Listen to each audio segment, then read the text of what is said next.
اعوذ باللہ من الشیطان الرجیم بسم اللہ الرحمن الرحیم الحمد للہ رب العالمین الصلاۃ والسلام علی اشرف الانبیاء والمرسلین سیدنا و مولانا ابی القاسم محمد اللہم صلی علی محمد و آل محمد و اہل بیتہ الطیبین الطاہرین المعصومین المظلومین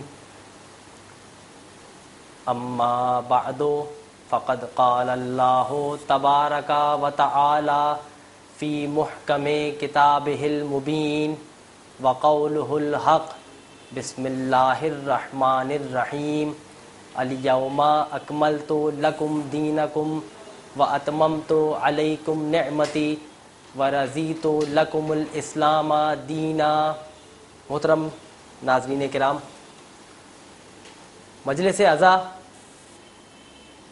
اور خصوصاً اس مجلس عزا کا جو موضوع اور عنوان منتخب کیا گیا ہے، یقیناً ظاہر ہے ایام عزا ہیں، اور ایام عزا میں اور سال کے تقریباً تمام ہی ایام میں گفتگو کی جاتی ہے ائمہ علیہم السلام کے ذوات مقدسات کے لیے، خصوصاً ایام عزا میں اور ماہ سفر کے دوسرے عشرے میں امام ہشتم امام علی رضا علیہ الصلاۃ والسلام اللہم صلی علی محمد و آل محمد کی ذات بالا و صفات کے اقوال، خطبات اور آپ کی زندگی کے معجزات اور اقوال کو ہم اپنے لیے مشعل راہ بنایا کرتے ہیں، اور اسی عنوان سے جس آیت کو سرنامہ کلام میں تلاوت کیا گیا، اس آیت کے مطالب تک پہنچنے کے لیے چند گزارشات اور چند مقدماتی جملے آپ کے سامنے بیان کرنے ضروری ہیں۔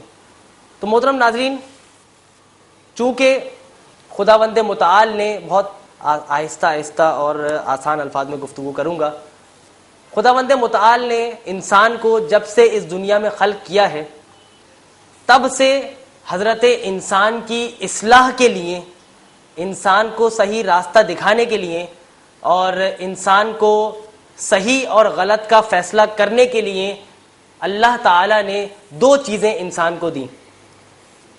پہلی شے جو اللہ نے انسان کو ودیعہ کی وہ تھی عقل، اور اس عقل کو صحیح راستہ بتانے کے لیے خداوند متعال نے اس سے پہلے کہ حضرت انسان کو اس دنیا میں خلق کرتا، خداوند متعال نے انسان کو صحیح راستہ بتانے کے لیے اور دکھانے کے لیے انبیاء علیہ السلام کو خلق کیا۔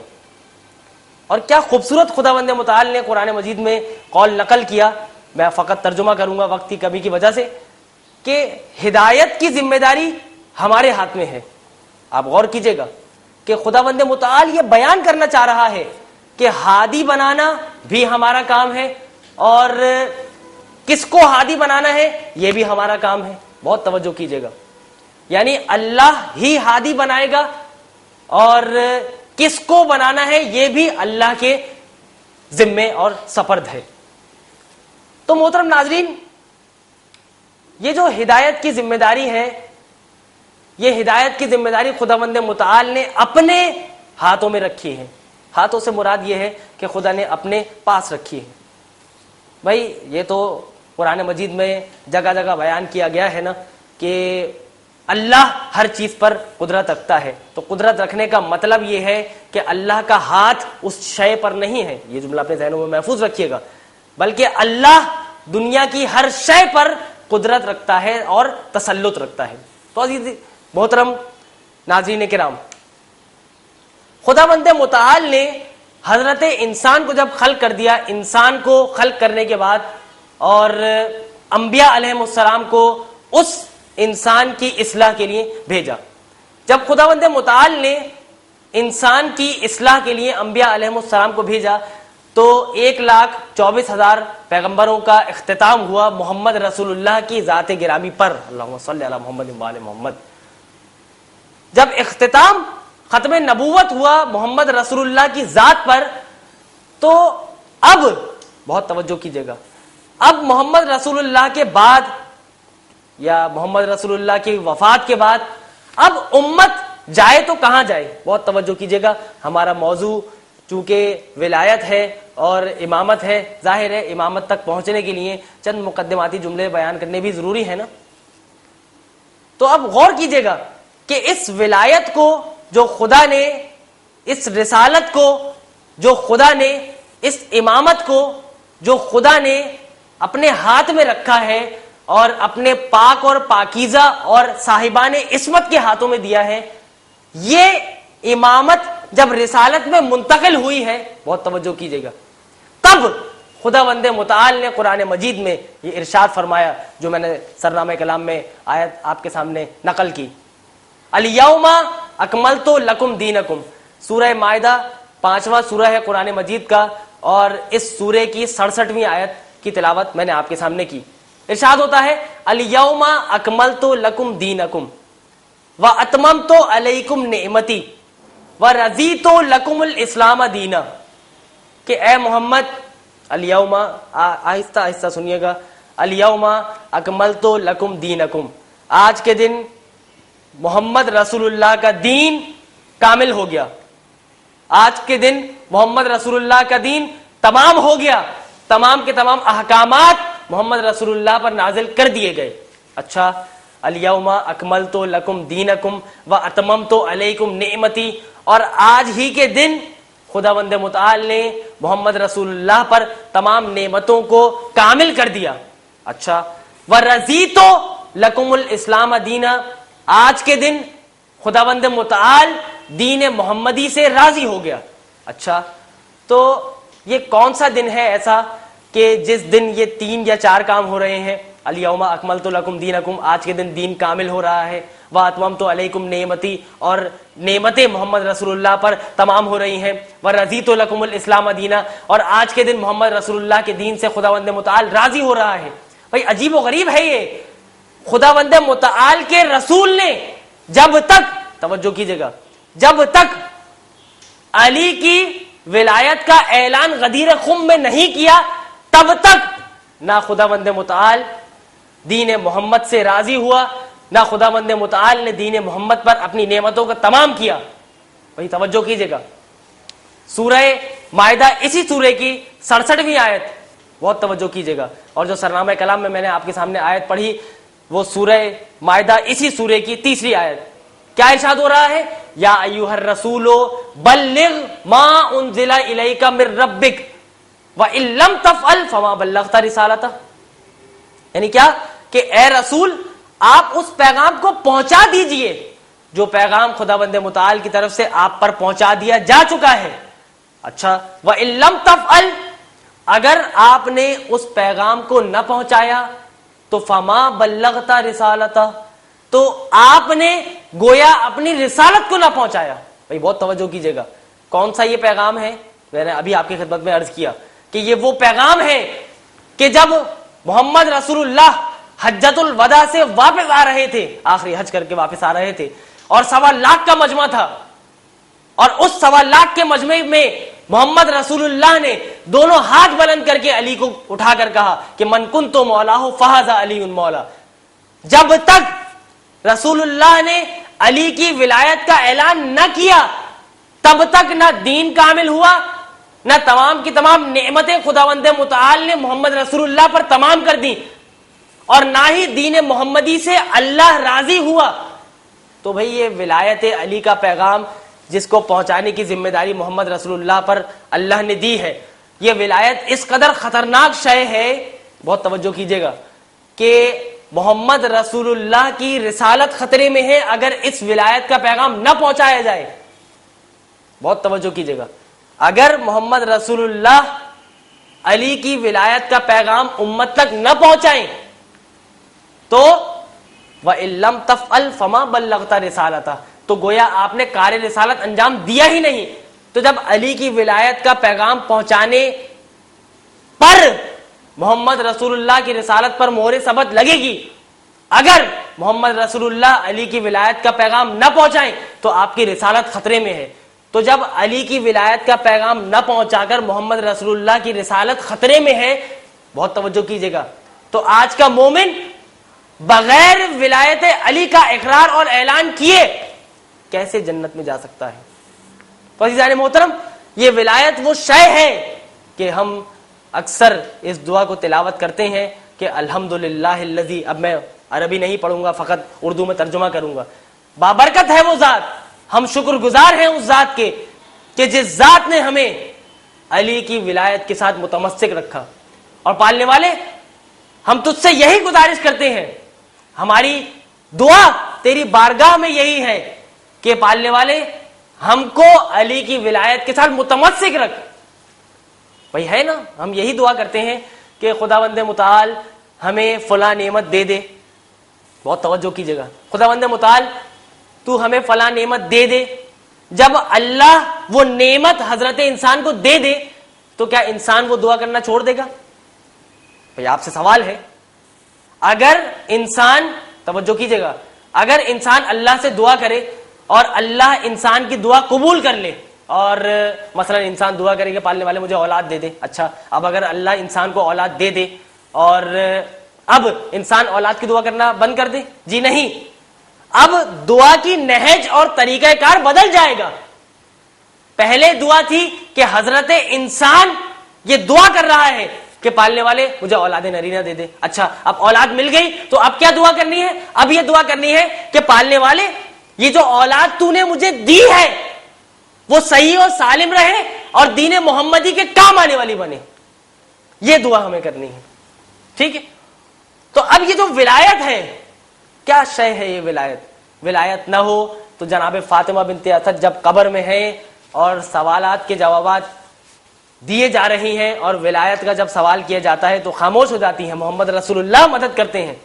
ٹھیک ہے نا, تو جب فاطمہ بنت اسد جیسی رسول اللہ کی چچی, جن کو رسول اللہ اپنی والدہ کہا کرتے تھے, وہ جب سوال کا جواب دینے سے چوک سکتی ہیں اور جنت کے دہانے پر جا کر رک سکتی ہیں, تو آج کا امت سے تعلق رکھنے والے یہ تمام کے تمام افراد جو اگر ولایت علی کا اعلان اور اقرار نہ کریں, خصوصاً اعلان نہیں کرنا ہے, بہت توجہ کیجیے گا, ایک جملہ ذہن میں آ گیا ہے وہ بیان کرتا چلوں گا, کہ اعلان اور اقرار ولایت علی ہی نہیں کرنا ہے بلکہ اس کے تقاضوں کو بھی پورا کرنا ہے.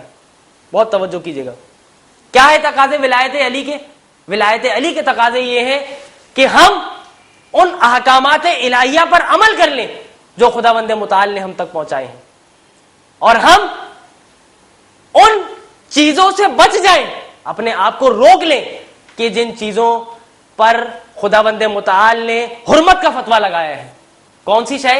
یہ وہ شے ہیں کہ جن کا تعارف حضرت امام علی رضا علیہ الصلوۃ والسلام, اللہم صلی علی محمد و آل محمد, امام ہشتم کروا رہے ہیں ان الفاظ میں کہ خداوند متعال میری امت سے تعلق رکھنے والے افراد, میری ولایت کے ساتھ متمسک رہنے والے افراد کی یہ خاصیت اور شیوا بنا دے کہ وہ ہماری تعلیمات, رسول کی تعلیمات اور الہی تعلیمات پر کاربند رہیں. معیار بتا دیا امام رضا علیہ السلام نے.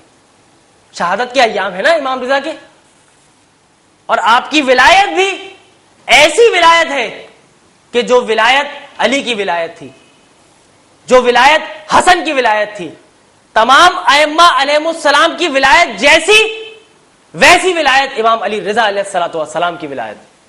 بھائی توجہ کیجیے گا ناظرین کرام, میں ایک جملہ کہنے جا رہا ہوں. یہ ولایت کیسی ولایت ہے کہ اس ولایت کے ساتھ خداوند متعال نے ہمیں متمسک رکھا ہے, اور ہم خداوند متعال سے یہی دعا کرتے ہیں کہ پالنے والے ہمیں اس ولایت علی اور ولایت امام رضا کے ساتھ متمسک رکھنا. اچھا, تو اس ولایت کے ساتھ خداوند متعال ہمیں متمسک رکھے, اچھی بات ہے. تو اب اس ولایت کے تقاضے کیا ہیں؟ بھائی بہت توجہ کیجیے گا. یہ ولایت جو امام رضا کو ملی ہے, یہ ولایت جو تمام ائمہ علیہم السلام کو ملی ہے, کیا یہ ولایت رسالت سے ملی ہے یا ریاست سے ملی ہے؟ اس جملے پر غور کیجئے گا. رسالت میں اور ریاست میں زمین آسمان کا فرق ہے. اب میں کیسے اپنے سننے والوں کو یہ بیان کروں کہ رسالت من جانب اللہ ہوتی ہے, ریاست من جانب الانسان ہوا کرتی ہے. بہت توجہ کیجئے گا. امام رضا کو جو ولی عہدی ملی ہے, بہت توجہ کیجئے گا, اور آپ کی جو خدمات تھی اور آپ کی جو تبلیغ کی نہج تھی, اس نہج سے اس زمانے کے حکمران جو انسانوں نے اپنے لیے بنائے تھے, اور انسانوں نے اپنے لیے انہی حکمرانوں کو بنانے کے بعد کچھ عرصے کے بعد, بہت توجہ کیجئے گا, ان سے چھٹکارا حاصل کرنے کی تدبیریں حاصل کیا کرتے تھے. لیکن جو اللہ کے بنائے ہوئے حکمران ہوا کرتے ہیں, بہت توجہ کیجئے گا, وہ اللہ کی جانب سے تمام احکامات شریعہ کو لاگو کرتے ہیں اور لوگوں کے دینی اور دنیاوی مسائل کو حل کیا کرتے ہیں. امام رضا علیہ الصلوۃ والسلام جب تبلیغ کر رہے ہیں, بہت توجہ کیجئے گا, میں کیا بیان کر رہا ہوں اپنے ذہنوں میں پھر سے ریکال کر لیجئے کہ ولایت رسالت سے ملا کرتی ہے, امامت رسالت سے ملا کرتی ہے, ریاست یا حکومت سے نہیں ملا کرتی ہے. ٹھیک ہے نا؟ تو عزیزان محترم, یہ جو ولایت امام رضا علیہ الصلوۃ والسلام کو ملی ہے, اس کا ڈائریکٹ تعلق ہے محمد رسول اللہ سے. بہت توجہ کیجئے گا. کیسے, کس طرح سے محمد رسول اللہ کے ساتھ اس ولایت کا تعلق ہے؟ ایک مرتبہ ایک شخص خواب دیکھتا ہے. بہت توجہ کیجئے گا. خربے والا واقعہ اس قدر مشہور ہے اور میرا جی چاہتا ہے کہ اس واقعے کو بیان کروں, اگرچہ کہ میں کوئی اور واقعہ آپ کی خدمت میں بیان کرنا چاہتا تھا. بھئی کیا ہے, ایک شخص خواب دیکھتا ہے اور خواب میں رسول اللہ کی زیارت کرتا ہے. اچھا, کیا زیارت کرتا ہے کہ رسول اللہ میرے سامنے آئے ہیں اور 18 کا لفظ انہوں نے میرے سامنے بیان کیا ہے. بہت توجہ کیجئے گا. کیا ہے واقعہ کہ دیکھتا ہے, ایک شخص خواب میں دیکھتا ہے کہ رسول اللہ ایک مسجد میں تشریف فرما ہے. اب مجھے واقعہ کھول کر بیان کرنا پڑ رہا ہے. ایک شخص نے خواب میں دیکھا کہ رسول اللہ مسجد میں تشریف فرما ہے اور عالی شان مسجد ہے اور ہزاروں کا مجمع ہے, رسول اللہ محراب عبادت میں تشریف فرما ہے. جب وہ شخص قریب جا کر دیکھتا ہے, خواب ہے, خواب میں جا کے کیا دیکھتا ہے کہ رسول اللہ محراب عبادت میں تشریف فرما ہے اور آپ کے سامنے ایک تشت رکھا ہے, ایک طبق رکھا ہے. اچھا, اس میں خرمے موجود ہیں. اب یہ شخص خواب میں دیکھتا ہے کہ رسول اللہ نے اپنے سامنے طبق رکھا ہے. اب اس سے زیادہ اچھی اپرچونٹی اور کیا ہو سکتی ہے کہ میں جاؤں اور رسول اللہ سے کچھ ہدیہ طلب کر لوں. تو یہ شخص جاتا ہے اور جا کے رسول اللہ کے سامنے ہاتھ پھیلاتا ہے, یا رسول اللہ ذرا مجھے بھی کچھ عنایت کیجیے گا. ایک مرتبہ رسول اللہ ایک مٹھی بھر کے خرمے یعنی کہ کھجور اس شخص کو دے دیتے ہیں. وہ پلٹتا ہے اور جیب میں رکھنے سے پہلے جب گنتا ہے تو وہ 18 کھجوریں ہوتی ہیں. بہت توجہ کیجیے گا. جب وہ شخص گن لیتا ہے کہ یہ 18 کھجوریں ہیں اور پلٹتا ہے, تو اب اس 18 کے لفظ سے, جو میں نے واقعے کے شروع میں بیان کیا تھا, 18 کے لفظ سے وہ یہ سمجھتا ہے کہ میری زندگی کے 18 دن رہ گئے ہیں, میری زندگی میں فقط 18 دن رہ گئے ہیں. لیکن عزیزان محترم ناظرین, یہاں ایک نقطہ ہے کہ آج کے زمانے میں اگر ہم کوئی خواب دیکھتے ہیں اور اس خواب میں ہمیں کوئی عدد نظر آتا ہے, مثلا 10 لکھا ہوا نظر آتا ہے, 50 لکھا ہوا نظر آتا ہے, یا اس طرح کے کوئی اعداد نظر آتے ہیں, تو یقیناً ہم ان تمام اعداد سے, یہ ہمارے سامنے کی مثالیں ہیں, ہمارے پاس ایسے مسئلے کئی آتے ہیں. کیا مثالیں ہیں کہ 10 کا عدد دیکھا گیا ہے. اچھا, تو بھئی 10 کے عدد کا مطلب اور اس کا نتیجہ لوگ یہ نکالتے ہیں کہ 10 سے مراد یہ ہے کہ ممکنہ طور پر 10 لاکھ کیا 10 کروڑ روپے ہمیں ملنے والے ہیں. لیکن وہ شخص جو خواب میں محمد رسول اللہ کو دیکھتا ہے اور 18 خرمے حاصل کر لیتا ہے, وہ یہ فیصلہ کرتا ہے کہ یقیناً 18 سے مراد یہ ہے کہ میری زندگی میں 18 دن رہ گئے ہیں. اب وہ موت کی تیاری کرنے لگ جاتا ہے. بہت توجہ کیجیے گا. ایسے ایسے دن گزرتے رہتے ہیں. ایک دن اسے پتا چلتا ہے کہ امام علی رضا علیہ الصلوۃ والسلام, اللہم صلی علی محمد و آل محمد, مدینے سے نیشاپور تشریف لا رہے ہیں, اور مسجد نیشاپور جو آج بھی وہاں قائم ہے اور جہاں پائے اقدس امام رضا کا نقش بھی موجود ہے, خداوند متعال ہم سب کو وہاں کی زیارت نصیب فرمائے. تو ناظرین, وہ شخص کیا دیکھتا ہے دوبارہ خواب دیکھتا ہے رسول اللہ کو, اور خواب دیکھنے کے بعد جب عام روٹین لائف میں آ جاتا ہے تو اب اسے یہ اطلاع ملتی ہے کہ رسول اللہ کے فرزند امام رضا علیہ الصلوۃ والسلام مدینے سے نیشاپور تشریف لائے ہیں. اب وہ شخص یہ سوچتا ہے کہ یقیناً اس خواب کی تعبیر اس سے بہتر اور کوئی نہیں ہو سکتی. دوڑتا ہوا جاتا ہے مسجد میں, اور ویسا ہی منظر ہے جو خواب میں رسول اللہ کا اس نے دیکھا تھا, اور اب ابن رسول اللہ کا دیکھ رہا ہے. کیا دیکھتا ہے؟ مسجد میں داخل ہوتا ہے, اور داخل ہوتے ہی اچانک سے کیا دیکھتا ہے کہ وہی منظر ہے جو خواب میں تھا. کیا منظر ہے کہ ایک مرتبہ جب مسجد میں داخل ہوتا ہے اور محراب کی طرف بڑھتا ہے تو بالکل اسی انداز میں امام رضا تشریف فرما ہوتے ہیں جس طرح خواب میں رسول اللہ تشریف فرما ہوتے تھے. اچھا, اور کیا دیکھتا ہے؟ ویسا ہی تشت رکھا ہوا ہے, ویسے ہی خرمے موجود ہیں جیسے خواب میں رسول اللہ کے دیکھے تھے. آگے بڑھتا ہے اور بڑھ کے سوال کرتا ہے کہ ابن رسول اللہ ذرا مجھے بھی کچھ عنایت فرمائیے. تو ایک مرتبہ امام رضا, بہت توجہ کیجیے گا, اب میں نتیجے کے قریب ہوں. میں نے کیا آپ کے سامنے مدعا رکھا تھا کہ امامت ملتی ہے رسالت کے ذریعے سے, نہیں ہے کہ ریاست کے ذریعے سے. تو اب امامت کا کنیکشن ہے رسالت کے ساتھ. بہت توجہ کیجیے گا. وہ شخص جاتا ہے امام رضا کے پاس اور جا کر کہتا ہے کہ ابن رسول اللہ ذرا مجھے بھی کچھ عنایت فرمائیے. تو ایک مرتبہ امام رضا علیہ السلام ایک مٹھی بھر کے کھجور اس کے ہاتھ میں رکھ دیتے ہیں. اب وہ شخص پلٹتا ہے, جب کاؤنٹ کرتا ہے, گنتا ہے, تو پھر 18 کھجوریں ہوتی ہیں. توجہ کیجیے گا, ان 18 کھجوروں کو جیب میں رکھ لیتا ہے اور پلٹتا ہے, یہ دیکھنے کے لیے کہ ممکنہ طور پہ میرا خواب سچا تھا یا سچا نہیں تھا. پلٹتا ہے امام رضا کی طرف اور کیا کہتا ہے کہ ابن رسول اللہ ذرا مجھے بھی کچھ عنایت فرمائیے. تو ایک مرتبہ امام رضا دیکھتے ہیں اور کیا کہتے ہیں؟ عجیب و غریب ایک جملہ کہتے ہیں. کیا کہتے ہیں کہ ایک مرتبہ دیکھتے ہیں اور دیکھنے کے بعد یہ کہتے ہیں کہ اگر محمد رسول اللہ, بہت توجہ کیجیے گا, خواب میں 18 سے زیادہ دے دیتے تو حقیقت میں بھی 18 سے زیادہ دے دیتا. ہے نا, نقطہ ہے یہ. تو کیا بیان کرنا چاہ رہا تھا میں کہ امام رضا کو کیسے پتا چلا کہ اس شخص نے خواب میں محمد رسول اللہ میرے جد کو دیکھا ہے. کنیکشن ہے, کنیکشن ہے نا. تو میں یہی بیان کرنا چاہ رہا ہوں کہ یہ امامت اور ولایت ملا کرتی ہے رسالت سے, نہیں ہے کہ ریاست سے ملا کرتی ہے. اچھا بھائی, اب میں کیا بیان کرنا چاہ رہا ہوں, جب امام رضا علیہ الصلوۃ والسلام مدینے سے نیشاپور تشریف لا رہے ہیں, عجیب و غریب ہے, اور حاکم وقت کا ظلم برداشت کر لینے کے بعد جب آپ مدینے سے اپنے نانا کے شہر کو چھوڑ کر آتے ہیں, اپنے جد کے شہر کو چھوڑ کر آتے ہیں, تو آتے ہیں اور نیشاپور میں قیام کرتے ہیں. بہت توجہ کیجیے گا, افراد کو پتہ چلتا ہے کہ امام رضا علیہ السلام تشریف لا رہے ہیں. لاکھوں افراد امام رضا کی زیارت کے مشتاق ہوتے ہیں, آتے ہیں امام علیہ السلام کی زیارت کرنے کے لیے. بہت توجہ کیجیے گا, اور 24,000 قلمدان قلم و دوات کے ساتھ راویان لکھنے کے لیے موجود ہوتے ہیں. بہت توجہ کیجیے گا, بہت مشہور و معروف واقعہ ہے. امام علیہ السلام کی زیارت بھی کرنا چاہتے ہیں اور لہجہ رسول میں روایت بھی سننا چاہتے ہیں. ایک مرتبہ پردہ محمل ہٹا اور رخ انور کی لوگوں نے زیارت کی.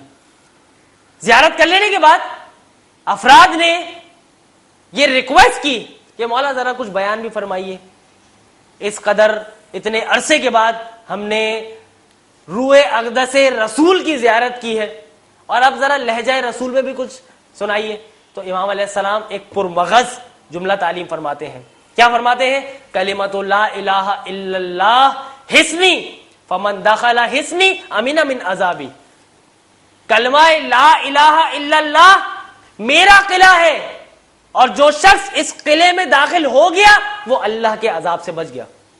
یہ بہت توجہ رکھیے گا, جو شخص اس کلمہ لا الہ الا اللہ میں داخل ہو گیا وہ شخص اللہ کے عذاب سے بچ گیا. بھائی کس طرح سے اللہ کے عذاب سے بچے گا؟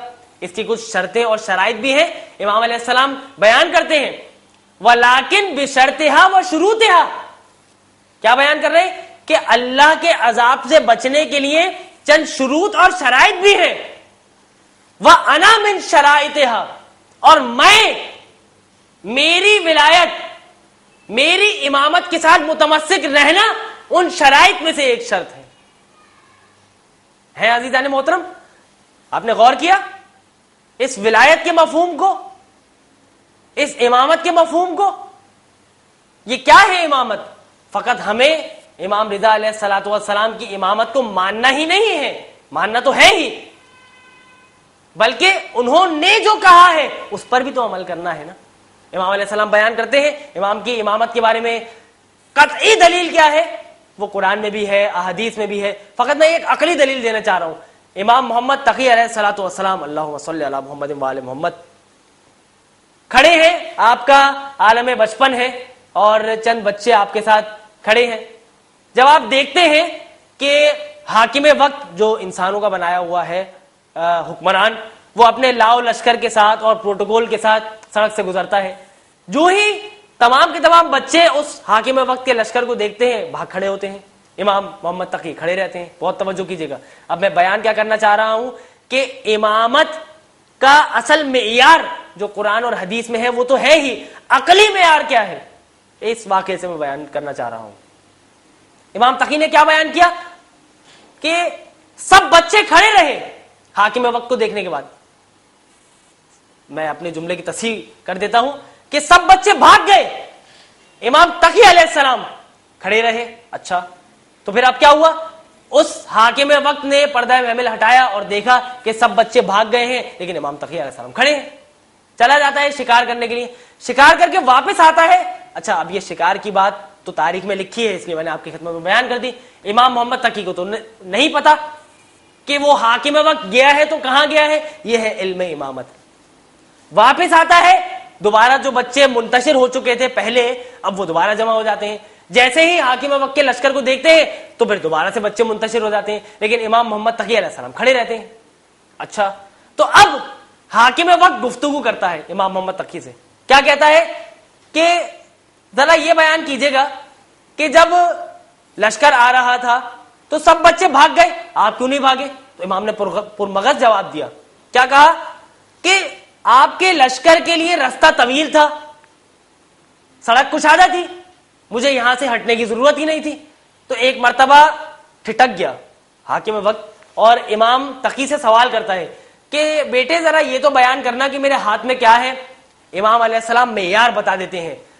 کیا بتاتے ہیں کہ انسانوں کے بنائے ہوئے حکمرانوں کا یہ شیوا ہے.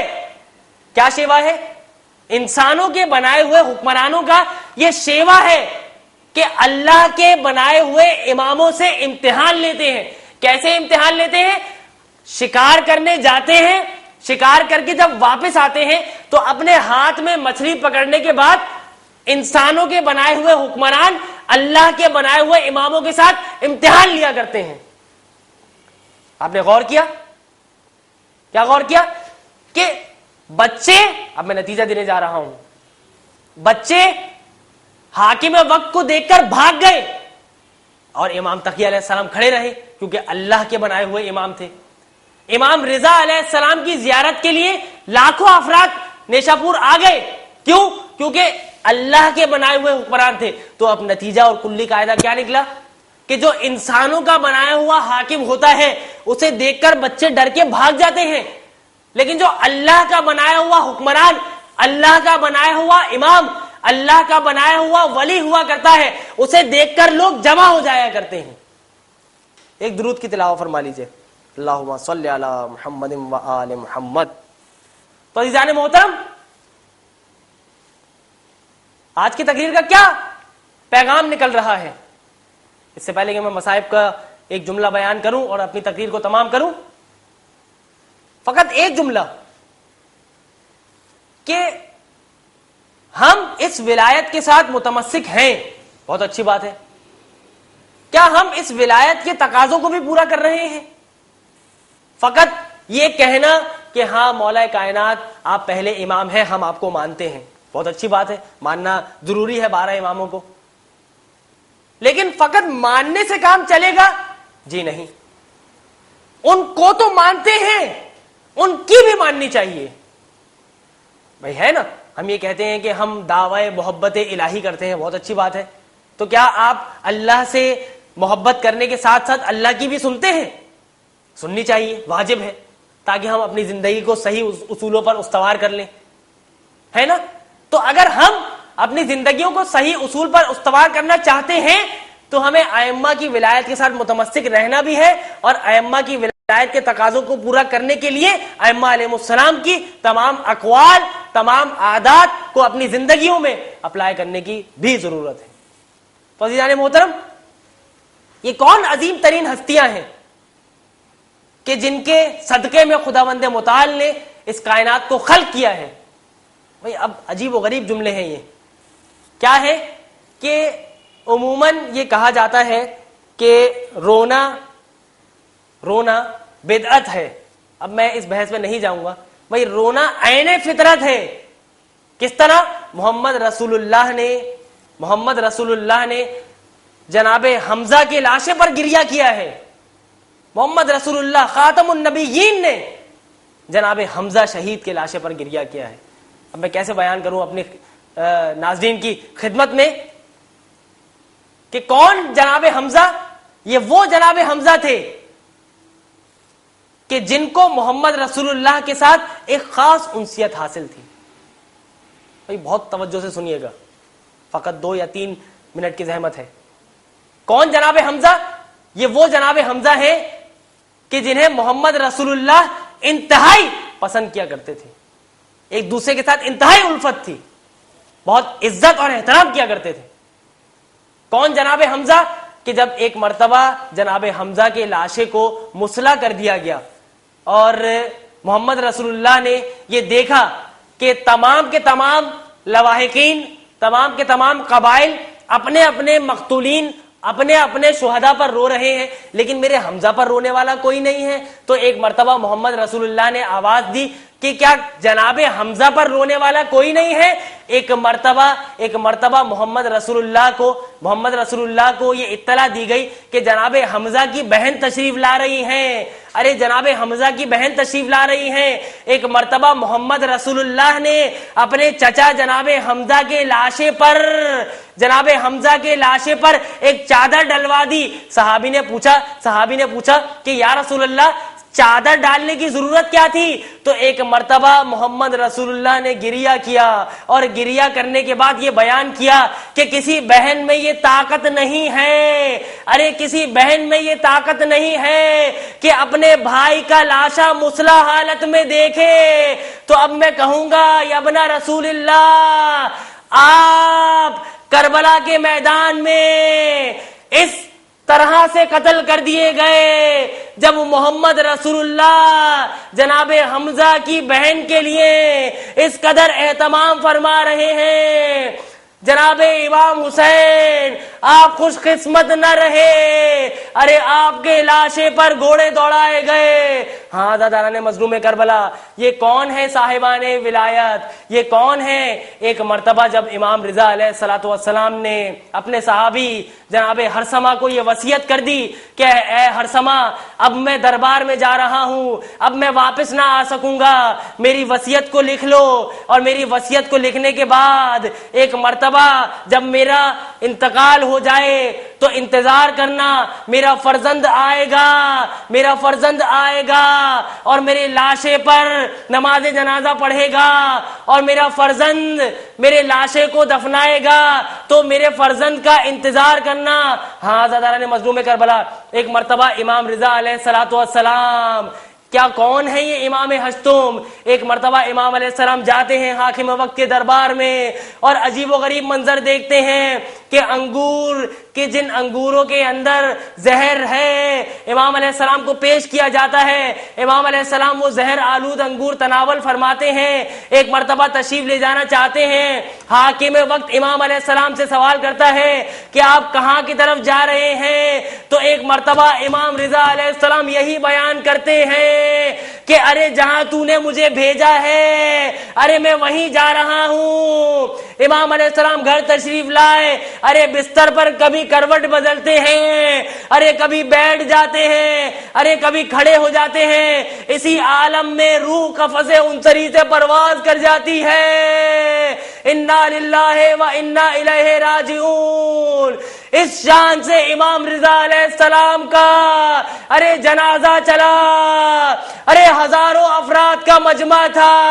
میں کہوں گا مولا رضا ارے آپ خوش قسمت رہے کہ آپ کے جنازے میں ہزاروں افراد تھے، لیکن آپ کے جد مولا حسین ارے کا جنازہ 3 دن تک، ارے 3 دن تک کربلا کی سرزمین پر بے گور و کفن پڑا رہا. الا لعنت اللہ علی القوم الظالمین وسیعلم الذین ظلموا ای منقلب ینقلبون. پالنے والے ہماری اس قلیل سی عبادت کو اپنی بارگاہ میں قبول و منظور فرما. پالنے والے مومنین اور مومنات جہاں کہیں بھی مصروف معمولات زندگی ہیں، مومنین اور مومنات جہاں کہیں بھی مصروف عزاداری ہیں، ان سب کی حفاظت فرما. پالنے والے جن افراد نے اس مجلس کے انعقاد میں کوششیں کی ہیں ان کی جائز توفیقات میں اضافہ فرما. پالنے والے یہ دنیا ظلم و جور سے بھر چکی ہے، اس دنیا کو عدل و انصاف سے بھرنے کے لیے اپنے زمانے کے امام کے ظہور میں تعجیل فرما اور ہم سب کو ان کے ناصران خاص میں شامل فرما. ربنا تقبل منا انک انت السمیع العلیم.